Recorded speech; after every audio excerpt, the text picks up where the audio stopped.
Hi, I'm Holly, and with my sister Heather, you're listening to Haunted Family Podcast, a weekly podcast about the paranormal, unsolved mysteries, and even some true crime. So, if you didn't enter our contest, you've missed out.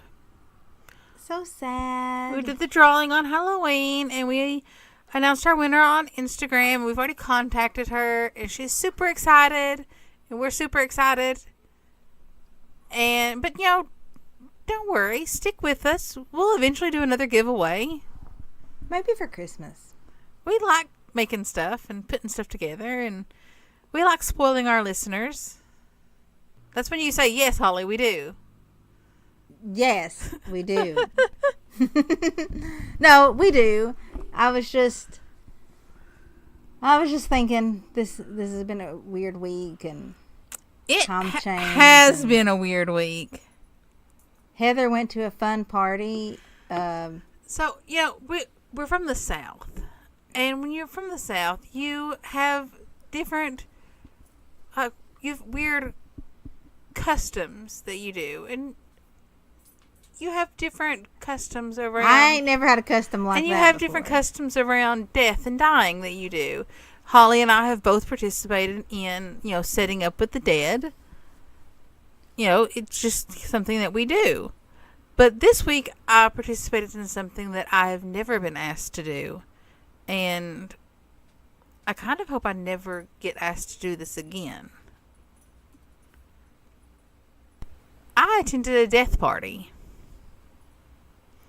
I'm sure all of our listeners are going, what? Well, yeah, that's what I did when she first told me she was going to one. Actually, she said, what do you take to a Thanksgiving/Christmas party where the host dies at the end? I thought she was joking.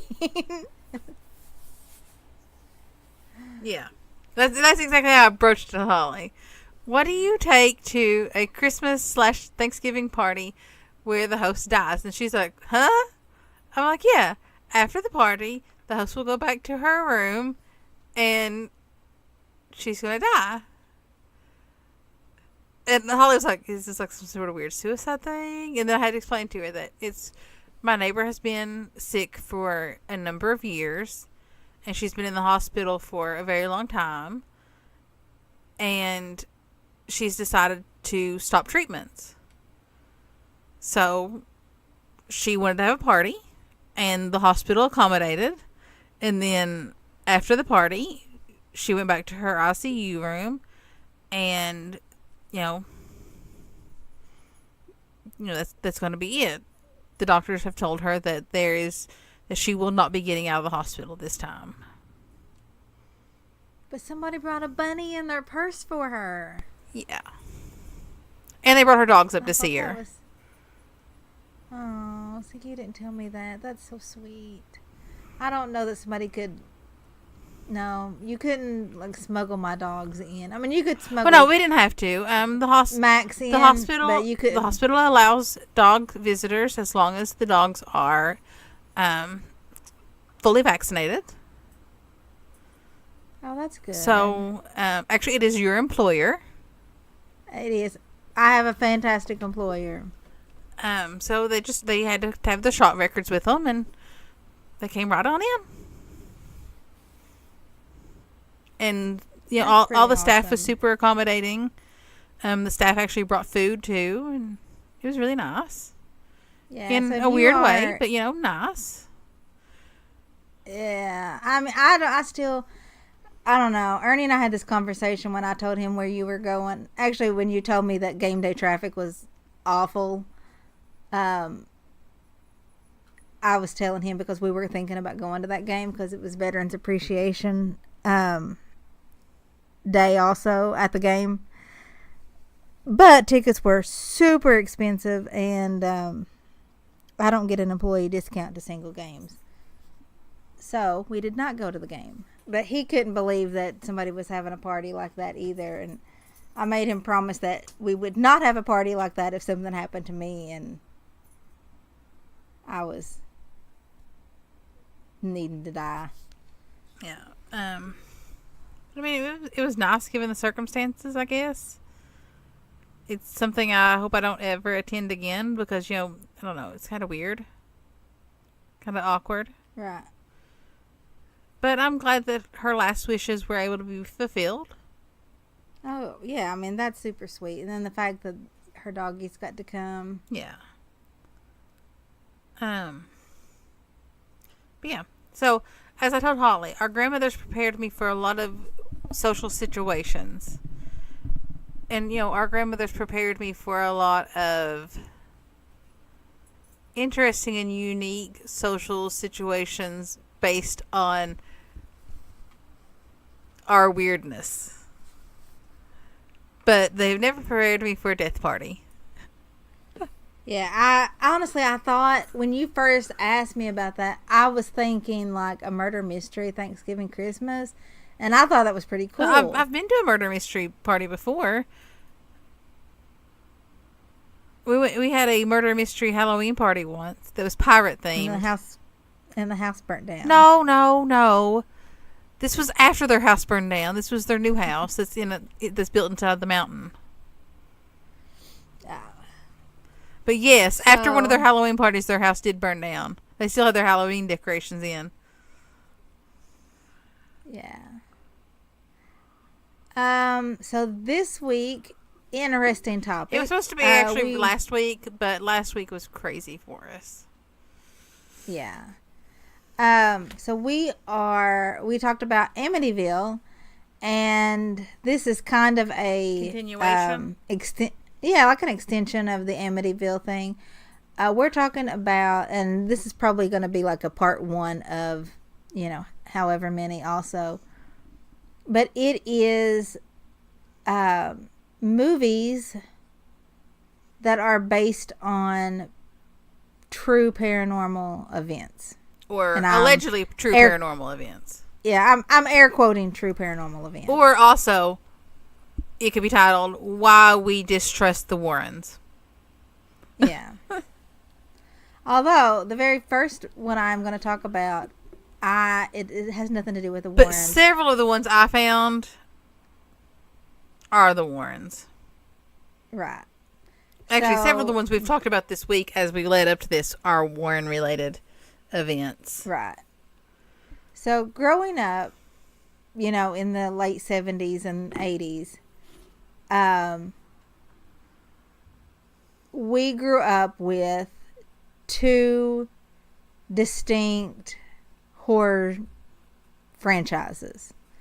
The Friday the 13th, which was a hardcore family tradition of ours. Friday the 13th, Friday the 13th is a holiday in our family. It is. We would order pizza. We would marathon the movies. We would invite all of our neighbor friends over because when we moved when I was 12, and all of the kids around us were our age. It was a perfect neighborhood to grow up in. And they'd all come to our house, and we would eat pizza and watch Friday the 13th movies, and it was great. And then there was the Nightmare on Elm Street, which our parents really didn't get into, but we did. And I really think that my fascination with Nightmare on Elm Street had a lot to do with Robert Englund because, I was a product of the V franchise too. And he played Willie, this sweet little alien. So when he started playing this, evil murdering villain, I was like, hey, yeah, I'm all about that. But and so I just, as an adult, I can kind of understand Freddy's character. Kids suck? Yes. Well, teenagers suck. Little kids are awesome. Some of them. Nah, all little kids are awesome. No. At the death party, I was being chased down the hallway by a little girl. I literally dove into an elevator and just told people in the elevator, hit any button. I don't care where I'm going. Yes, by little, she was like 9 or something. Yeah. But Wes Craven, who, in my opinion, is one of the like, I don't know, one of the most talented men ever. And of course, he was also the man behind the Nightmare on Elm Street movies. He actually patterned the movie after a true event. Not that Freddy Krueger was really coming in people's dreams and killing them, we think. Right, and not that there was that we think. It's not that there was a, pedophile janitor who neighbors burnt alive. No. But, okay, so Wes Craven got the idea because there was a Cambodia refugee family. And their son, and I don't know how old the son was, but he kept complaining of having these awful nightmares and that he was terrified to go to sleep. And he just knew that if he went to sleep, whatever was chasing him in his dreams was going to get him. And he was so scared that he stayed up for days. And finally, he just went to sleep. Like, you physically can't stay up forever. Although we have tried, and it's very funny. Yes. So he finally went to sleep. And when he did, his parents were woken up in the middle of the night by him screaming. And by the time they rushed to him, he was dead. So Freddy may or may not have killed him in his sleep. Yeah. And no word on if they lived on Elm Street. Well, I found an interesting one that is also not a Warrens-based story. Okay. You remember, it was actually not long after we moved, this movie came out, and neighbors about a half mile down the road took a My Buddy doll and tied it to a tree. Yes. And stuck a knife through its chest. Yes. Oh, yes. And yes, listeners, I'm talking about the movie Child's Play. And it is apparently based on some true events. Not that, well, I mean, let me tell you the story. And you actually, probably some of y'all have heard little bits of the story before. The premise behind Chucky is actually an old story. Around 1909, a painter and author who lived in Key West, Robert Eugene Otto, claimed that one of his servants put a curse on one of his childhood toys. A doll that kind of looks like a sailor. It's wearing a sailor hat. I think it even is carrying like a little stuffed dog. okay. He had the doll for a while. I think actually his grandfather had brought it back from Germany. It's a Steiff doll, so very well made. Right. But apparently the doll would move. And the doll, which is not one of those dolls that, its eyes would move or its facial expressions would move.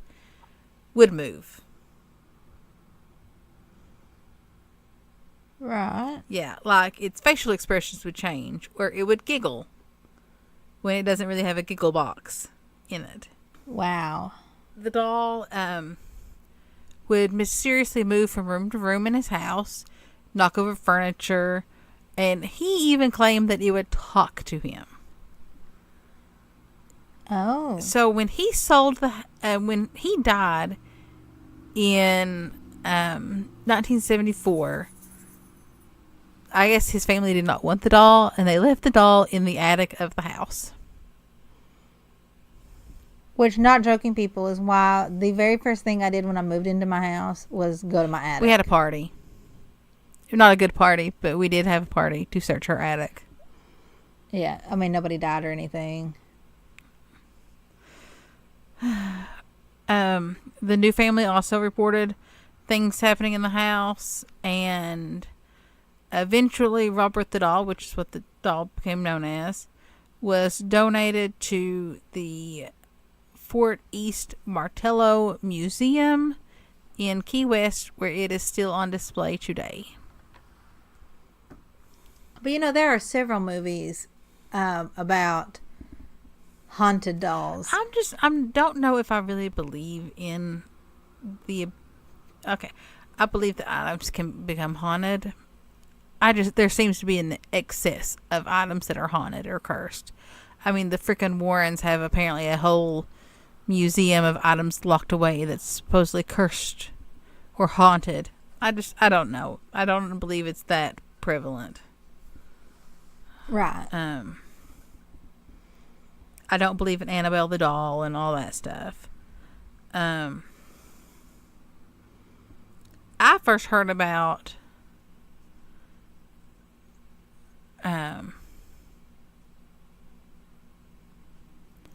Robert the doll through, actually, very funny.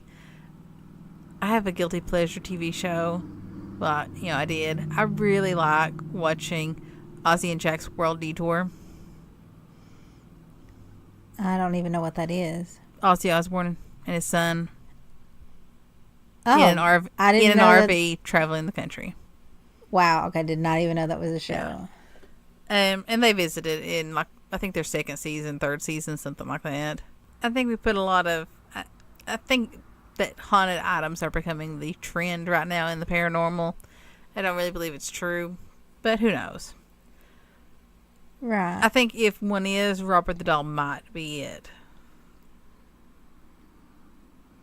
Right. I mean, probably. But it's a cute little doll. I mean, it's in a little sailor suit, holding his little dog. Aww. It's cute. Cute. Okay. Do you have anything else? I'm sure you do, because we're just I do. This one's actually kind of long. Okay.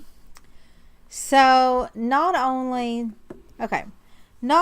is this one that I'm going to talk about, not only is it based on a haunting, but there's also been lots of mysterious deaths that have happened around this movie in real life. Okay. So, and it is the movie Poltergeist.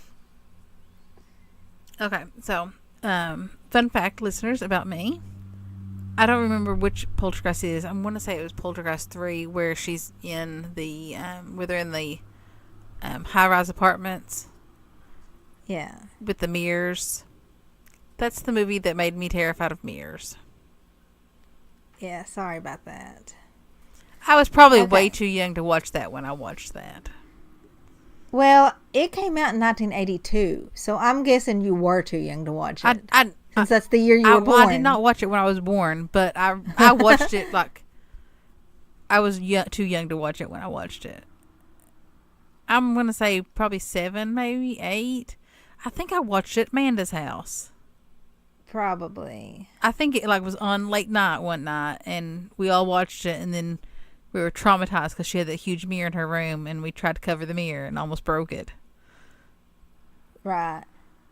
Okay, so for those of you who may not have watched the Poltergeist movie, there's a family. They move into this house, and they're pretty much traumatized by, these ghosts. First, they start out friendly. Then they get, mean. They even abduct the youngest daughter. That's the premise of the movies. It's the one where the little girl's got her hands on the TV and she says, "They're here," or "They're back," or something like that. Okay. Well, the actual case happened in 1958 in Seaford, New York. And it happened to the Herman family.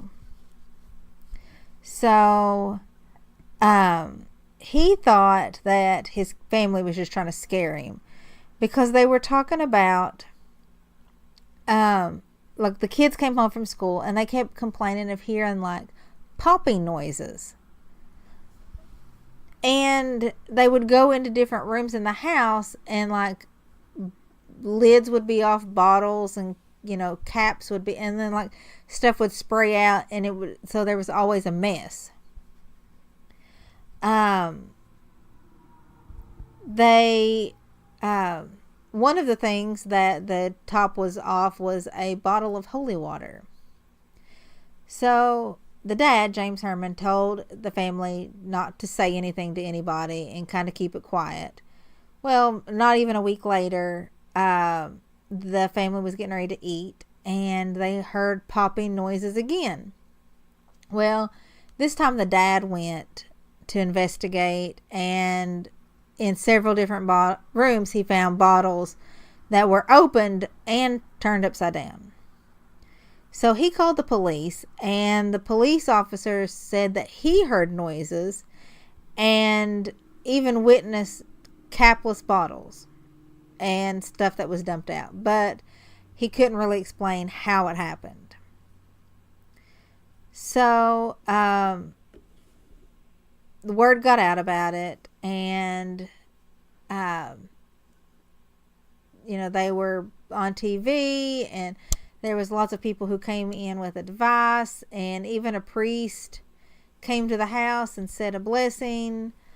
The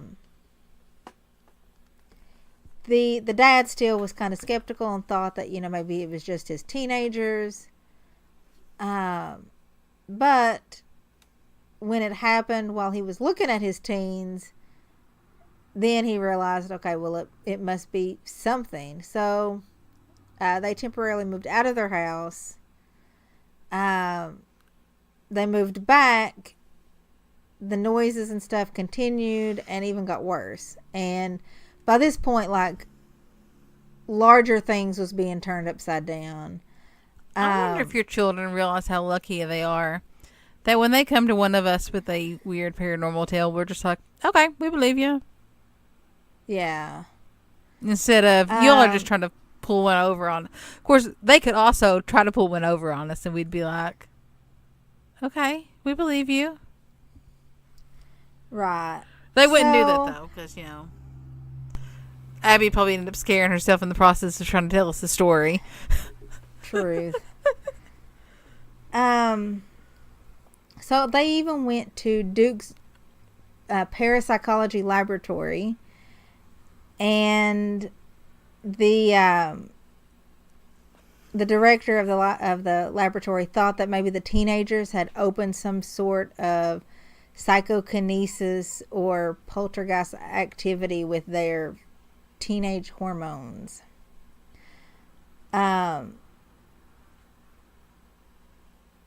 Other people were trying to prove that the household liquids with the screw tops don't just spontaneously lose their caps. I've never had it happen. Anyway, I haven't had it happen either. So basically, nobody knew why it was happening. But then that was 20 some years later. That was when the Poltergeist movies was made.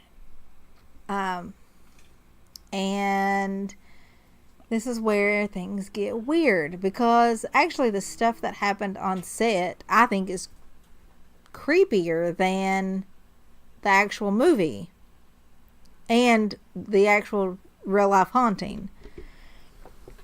So in the movie, the oldest daughter, whose real name is Dominique Dunn, she was 22 at the time, and she was dating a guy who was a chef.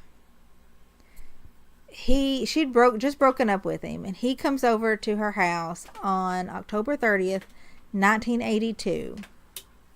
They get into an argument, and he chokes her and leaves her in a coma in her driveway. Yeah, so she ends up dying a little bit like a few days later, and he only gets 3 years and 8 months. That's all he had to serve for choking someone to death. Honestly, that does not surprise me. I'm so disillusioned about our justice system in so many cases. So then Heather O'Rourke, the little girl who played Carol Ann, cute little blonde girl, if you've ever seen the previews or if you've ever seen the movie, she's the one that in the movie gets abducted. So February 1st, 1988, she thinks that she has the flu. She's 12 years old at this time. She thinks she has the flu. And her parents are taking her to the hospital. And she actually goes into septic shock and has a heart attack. When they get her to the hospital and they're operating on her, it actually turns out that she has a bowel blockage. And she dies on the table. That's just completely tragic. Out of, yeah. She's so young. 12 years old, yeah. Then you have Julia Beck, 60. And Will Sampson, 53. Both of them, one of them played a good poltergeist and the other one played a evil one, and they both died also, but one died of stomach cancer and the other one died of complications from a lung transplant. So not as shocking as Dominique and Heather, but still a little creepy.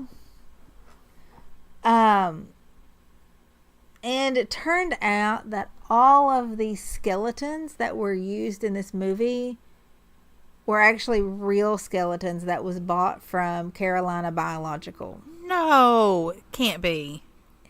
Yes. Ew. Yeah. So, I don't know. There are people who think that that movie was cursed. And, I mean, I have to say, I probably agree that the movie was probably more cursed than the house that the movie was about. I don't know. Maybe it's like all of our paranormal episodes, we have the most trouble getting recorded. Right. Always. Our true crime, we can usually sit down and hammer them out, no issues. I mean, knock on wood about this episode. Yeah.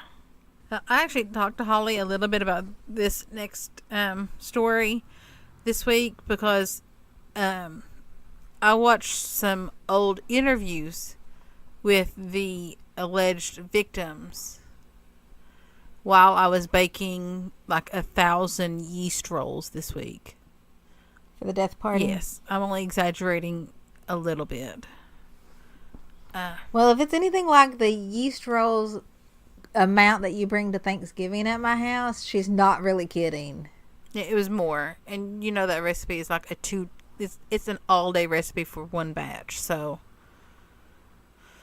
yeah. Right. It was time-consuming. This actually story is the basis for the for Conjuring 2. And Conjuring 2 is another Ed and Lorraine Warren movie, although they really had very little to do with the real case. According to most reports, they showed up uninvited and was refused admittance to the house, although they claim to have been a much bigger part. And of course, Conjuring 2 makes them out to be a much bigger part of the investigation than they really were. Right. Well, they have to get their name out there. Yeah. Yes, exactly. But Conjuring 2 was based on a case from England, from Enfield, actually. Enfield. Brimsdown, Enfield, England. It was a council house. Yes. And in this case, between like 1977 and 1979, two sisters, ages 11 and 13, were apparently being the target of a poltergeist who would throw them through the air from their bed A police constable said that he saw a chair wobble and slide across the floor. There was also claims of disembodied voices, loud noises, rocks thrown, toys thrown, overturned chairs, and the children levitating. There's also pictures of the children levitating. But if you look at the pictures of the children levitating, in every single pictures of the children levitating, they're almost always coming off of their bed at such an angle that it's very clear that they are jumping. Jumping? Yes, jumping.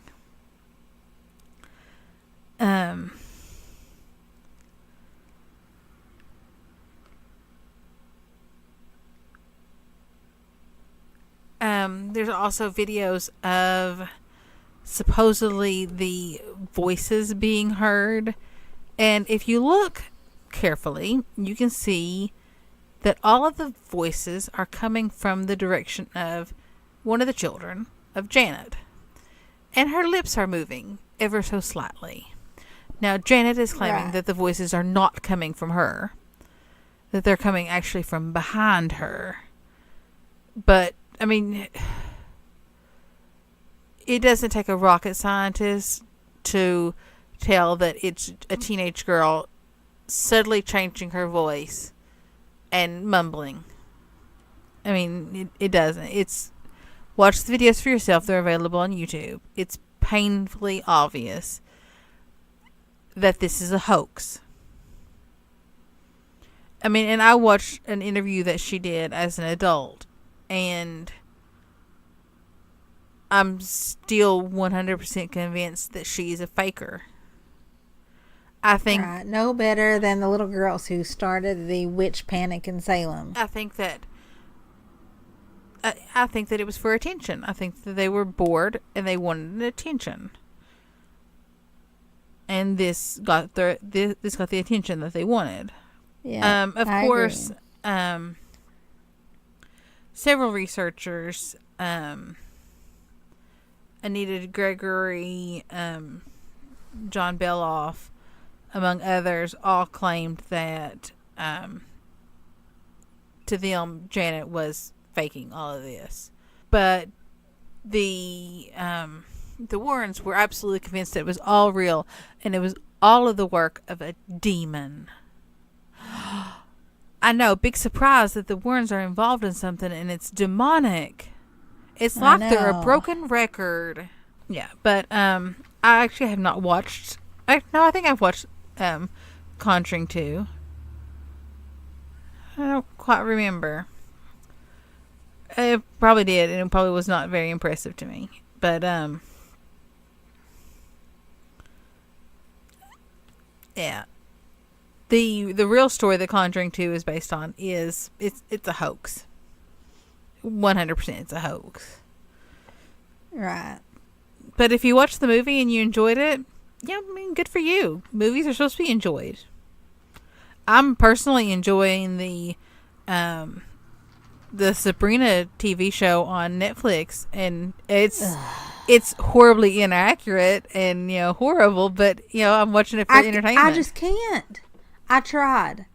I loved the old Sabrina, and I thought, okay, this is good. This is going to be really good, right? No, I'm sorry. I can't.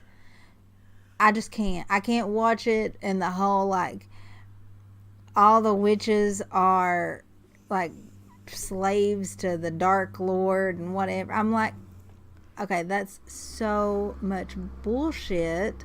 I just can't even with that. You gotta just, suspend all that and watch it for the funniness. I cannot. Like the fact that they probably cannibalize at least one person per episode. I can't. But you know what else I can't do? Lots of things. Okay. You can't even. No. This next movie. Do you remember? This is the only movie that I have banned you from bringing to my house. I said never again. I do not want this movie in my house. I do not want this movie around me. I want no part of this movie. Is it the making of Thriller? Okay, no, but that also is not allowed around me. Okay, this movie came out in 2005. Now, what makes I'm at a this loss. movie, I don't know. What makes this? Well, you'll know it when I tell you. Okay, what makes this movie, so like me to have such a See, I violent thought it was reaction Exorcist because you've banned me from bringing Exorcist around you. close. I cannot handle any movie about exorcisms. Like if there's a movie and it's got possession and exorcism in it, I can't watch She also it. cannot handle movies that has exercising in it. That's true too.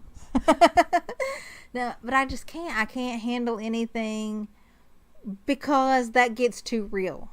I mean, I can handle ghosts. I can handle, funny movies about people who come back from the dead and, slash everybody. I can handle those movies. But for some reason, exorcisms, I'm unable to cope with them. Okay. Well, in 2004, I had this beautiful baby whose name was Emily. And in 2005, my evil sister brings a movie to my house, The Exorcism of Emily Rose. But you don't have an Emily Rose. It doesn't matter. You have an Emily Sarah. The point is, I can't handle exorcisms, and you brought me a movie about an exorcism of a kid who died who has the same name as my kid, and I just couldn't handle it. But I mean, in Emmy's defense, I mean, I feel sorry for any demon that tried to possess her. Her goodness would probably just like explode it or something. Seriously, she's the sweetest kid literally ever. She's the best. Okay. I have the best nieces. So, in the movie, it is a trial. It's the trial because there's the person that they were exorcisming. I don't know how you pronounce that.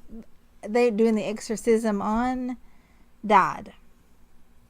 And so it is a trial to see if the priest would be held accountable for her death. In real life, the girl's name was Anna Elizabeth, and she had 67 exorcisms. At some point they probably should have just put the brakes on that and realized that she probably had a issue that would have been better served with mental help. Well, let me get to that. Okay. So, the poor girl was born September 1952, and she died July of 1976. Ironically, the same month and year that I was born. Maybe that's why I have an issue with exorcisms. Maybe in a past life, I was poor Annalise, and you just traumatized my past life soul. So Annalise, or her name was Anna Elizabeth, but they called her Annalise. So, she weird. Very weird. What? Her birthday, September 21st. No, Mom's birthday. Yes. Okay. So anyway, her cause of death was emaciation, malnutrition, and starvation. So Annalise was a normal girl until she was 16. And she had a seizure. And after the seizure, she was diagnosed with psychosis because she had a temporal lobe epilepsy. And then she was diagnosed with depression on top of that. And she was treated for several years. And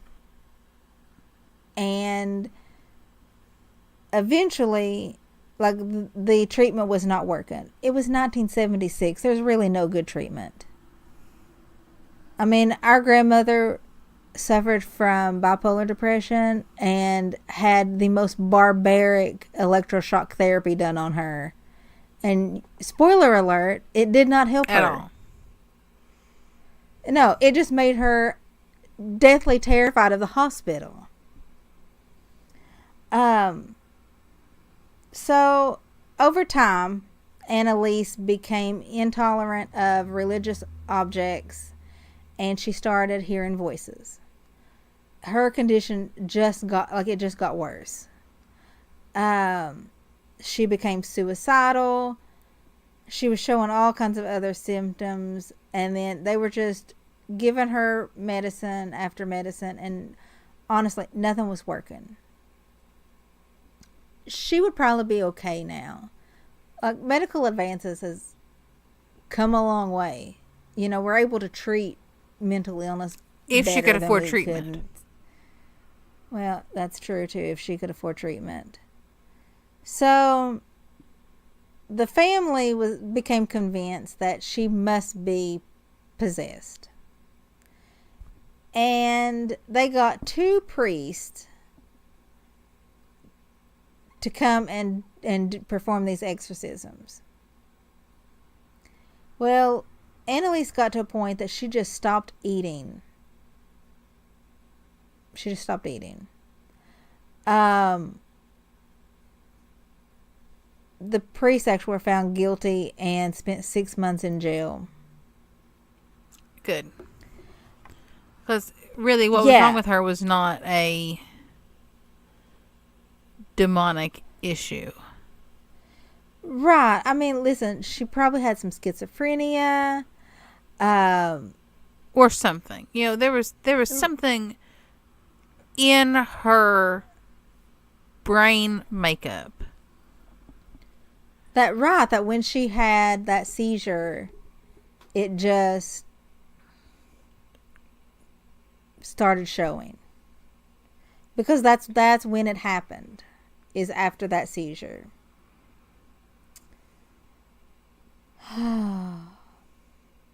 So this poor girl,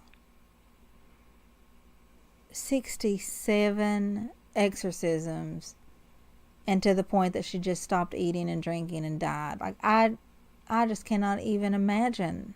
Anyway, the priest was like, well, she doesn't look epileptic. Well, what in the world does that look like unless you are actively having a seizure? I mean, I know people who have epilepsy. They look normal. I mean, I have one friend who I've never seen her have a seizure. I know she has them.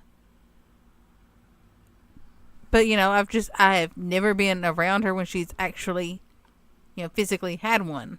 But I'm not going to go be like, I think you have the devil in you because you don't look epileptic. You know what she'd do? She'd probably punch me in the face. Well, good for her. She should be punching them in the face. No, but, I mean, that's ridiculous. I mean, over the years, the church did change its position and say, oh, no, she was probably mentally ill and not possessed. And then they gave her permission to be buried at a pilgrimage site. So where was she buried at before?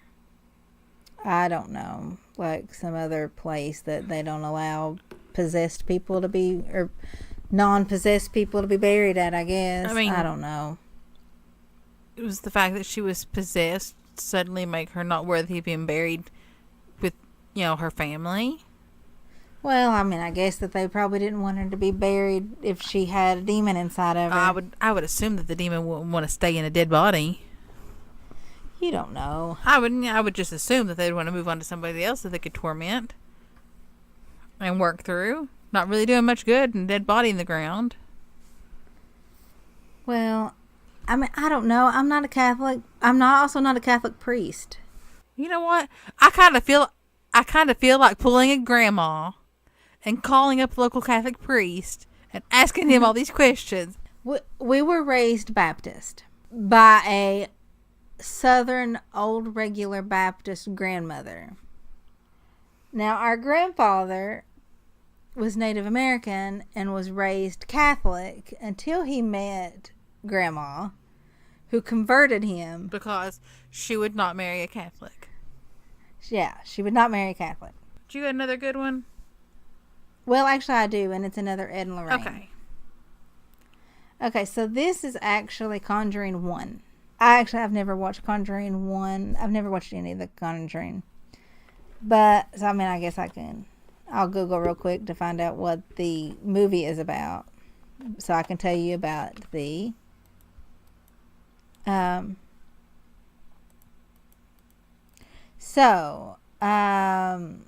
this is taken directly from Internet Movie Database.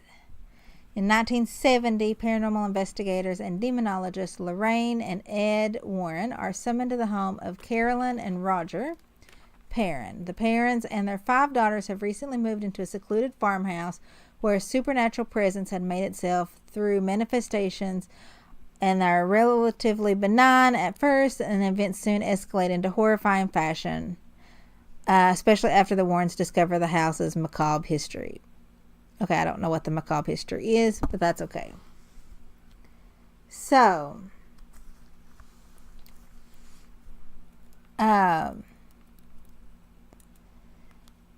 the house is a rural farmhouse in Rhode Island, and this happened in 1970. People in the area referred to it as the old Arnold estate. I don't know, it just seems super creepy. You know it's going to be haunted when somebody refers to your house as the old whatever estate. You can just bet your ass, if you move somewhere and they say, oh, that's the old whatever estate, run. You just bought a haunted house. Your house is going to be haunted. I don't know why that is. I do not know why that is, but it just is. That's just, yeah. Okay. So, it's a known fact. That is, Haunted Family Podcast is laying that out there right now. That is a known fact. If your house has ever been known as the old whatever, your house is haunted. Yeah. We're going to get so many people writing in going, that's not true. And I'm like, y'all can't catch a joke, can you? Probably not. Okay, so Ed and Lorraine Warren really did try to help the Perrin family, and I'm probably pronouncing your name wrong, and I'm so sorry. The daughter, Andrea, when she grew up, she actually wrote several books about her time living in this house, and I haven't read the books, I'm sorry. But, so there was apparently a woman who lived in the house, Bathsheba Thayer, and she had 4 kids, and 3 of them died in childhood. So they died while they were kids. People say that she practiced witchcraft and was sacrificing her baby to the devil. Okay, that's not what witches do. I'm sorry. I have yet to sacrifice anybody. Definitely not to the devil, because I'm not a devil worshiper. And then she hung herself in the tree in the backyard after she killed her kids. And so what she would do in real life is try to get the family to kill their kids, because, you know, that's what she tried to do. So she's trying to get people who are alive now to repeat her actions. But in real life, there's 0 evidence that her kids were murdered. Her kids and her. Yeah, I would say probably going from, the time period that she lived in and all that, kids died. It was hard to keep, kids alive to adulthood. Yeah, it's a rough time. But she and the kids and her husband are all buried in Harrisburg, Rhode Island. And I mean, heck, if the church isn't going to let you be buried, if you may possibly be possessed, they're probably not going to let you be buried if you're sacrificing your child to the devil. Yeah. Next East Coast trip, we should stop by and visit. Yes. So the bad thing is the Perrin family could not afford to sell this house and move away. So they had to live here. They had to tough it out. They did not have the luxury that the Amityville people had, where, you know, they could move out after 20 some days and get rich off of their haunted house. They actually lived here. And they toughed it out. So, if you would like to read Andrea's book, though, it is House of Darkness, House of Light. And I'm going to say, go out and buy the book. Yeah. Or rent Support it. her. But, you know, whatever. Yeah. So, this ghost, though, hated the mother in this house. Hated, you know, the mom. And she would pinch her and slap her and stab her with knitting needles. And, I mean, basically tormented the crap out of the mother. And so they did the only thing that they knew how to do, and they called their friendly neighborhood demonologist, because, you know, by this time Amityville had happened, and Ed and Lorraine were pretty much getting their name out there. So Ed and Lorraine came and cleansed the house. I'm air quoting very sarcastically. But Andrea said that all the Warrens did was aggravate this ghost and make it worse. But eventually the family was able to move to Georgia, so far away from Rhode Island. And so they did at least get some peace away from this ghost. Yeah. Who may or may not actually been Bathsheba. I do believe that their house actually was haunted. Oh, I do too. I don't believe hardly anything that the Warrens say about the house, though. No, and I think that it's an interesting side that Andrea says they made it worse. Yeah. Because as we've been saying, they're frauds. Yes. So of course they're not going to know how to clean your house. No. And in cases like that,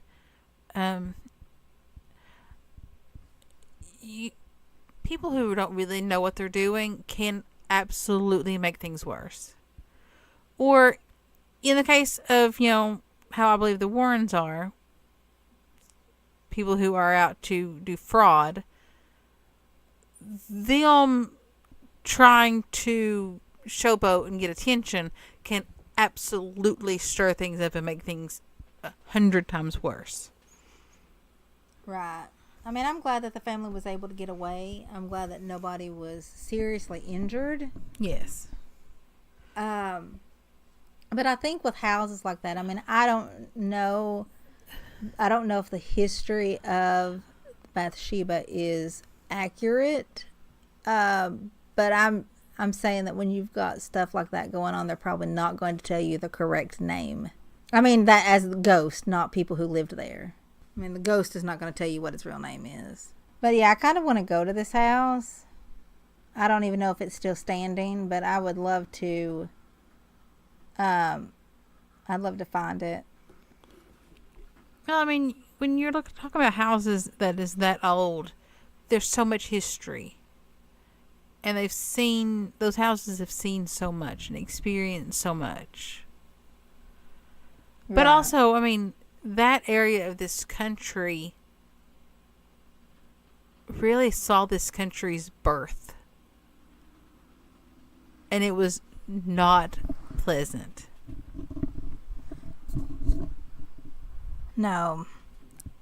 So, I mean, we're talking, that's why New England is as haunted as it is.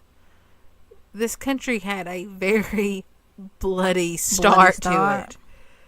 And I'm not just talking about the Revolutionary War. If you live in New England and you feel like your house is really haunted and you really do want it taken care of for real, and not made worse, absolutely look up our friend Luann at Whaling City Ghost because she's for real. She is. And she is awesome to work with. Yeah, she's super, super great person.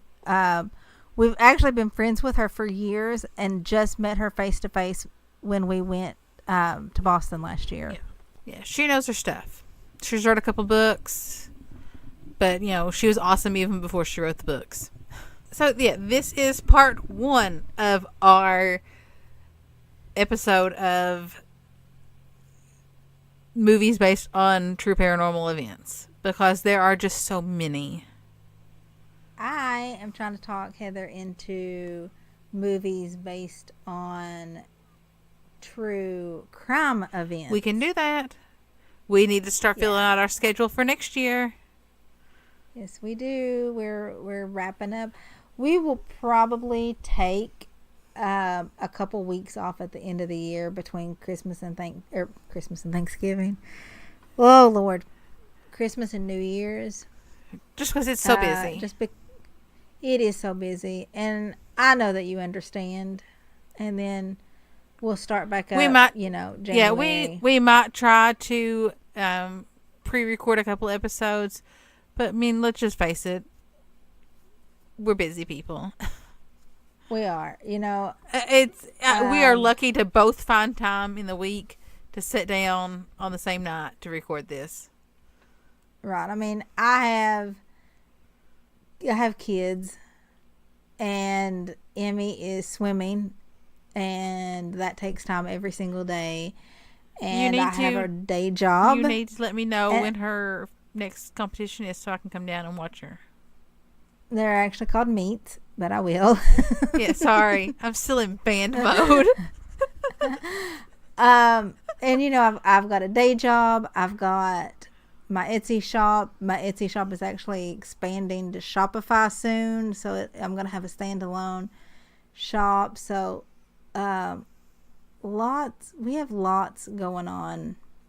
And while I love that, but I can just imagine the end of the year is going to be crazy. Don't worry. The podcast is not going anywhere. We have big plans for the new year. We do.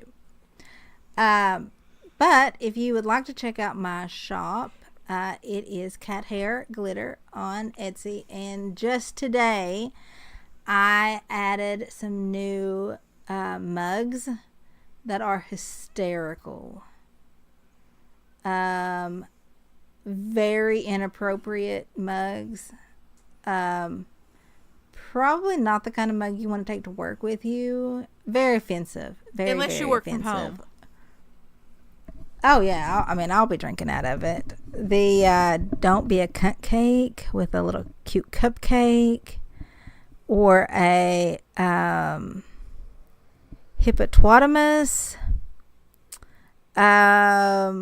There's some for guys too. You can just use your imagination on what this one said. Yeah, very inappropriate mugs, and I'm iffy about whether I want to put them on shirts too. So, if you guys want to give me your feedback, if you think that you would wear it on a shirt, I just don't know that they're really... If you want it on a shirt, message her through her shop, and she will give you the price, and she'll do a custom listing for you. Oh, yeah. I'm totally cool with any kind of custom whatever. Because that's just the type of person she is. Yeah. A lot of Holly's shirts are family inspired. Meaning it's things that we have said and then immediately sent Holly a text message saying, oh my God, this needs to be a shirt. Yeah. Sometimes it's like the middle of the night and one of us will like text her, oh my God, I just had a shirt idea. Yeah, it's funny. So yeah, I guess you could say, as always, this podcast is brought to you by Cat Hair and Glitter. Because it is the official Etsy shop of Haunted Family Podcast. That it is. Check out our YouTube channel. We'll have links to my shop, our YouTube.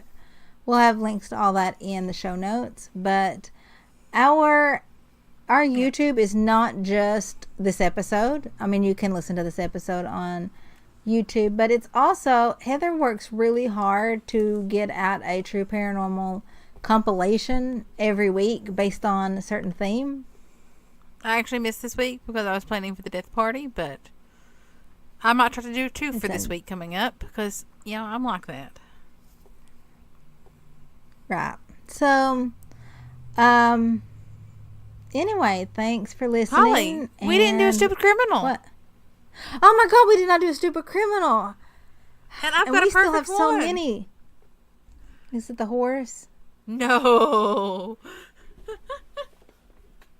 No. That's funny. Hold on. It's loading right now on my phone. I don't even remember what the horse one was. Churchill Downs. Okay, while you're looking, I'll tell them this one then. Okay, so we live in Kentucky. You guys should know that by now, but we do. We live in Kentucky, and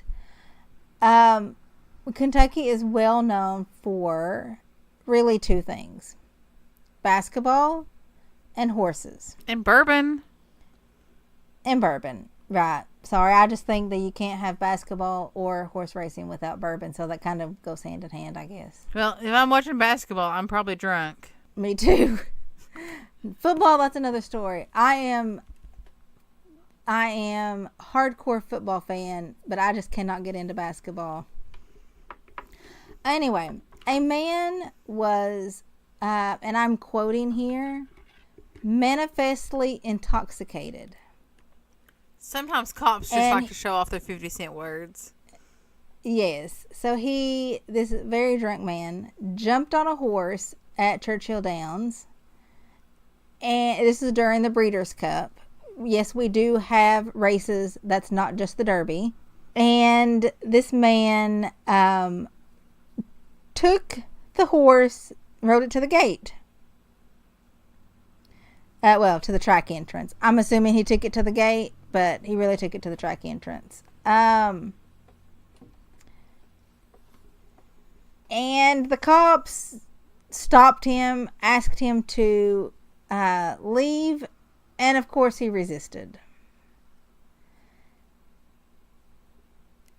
So he spent the night in Jefferson County Detention Center. So, listen, when you are drunk, do not steal the horses. Those horses are very, very, very expensive. An average person will have to work their entire life and probably the life of their children to be able to afford those racehorses. Yes. We're talking, some of those horses are multi-million-dollar horses. Yeah. So don't ride the horses. You have to be this tall to ride the horses. I am that tall. Okay, so a few months ago, we brought you a story from our neighbor over in Floyd County about somebody who broke into his house and stole his cheese grater. Oh, yeah, I remember that. Well, West Virginia decided to say, "Hold my beer." Of course they did. West Virginia, can't you just let us have one thing? Nope, they can't. So Saturday, Barry Hyder went to his daughter's wedding. And when he got home, he found that his back door was wide open and his house was ransacked. And his toilet was stolen.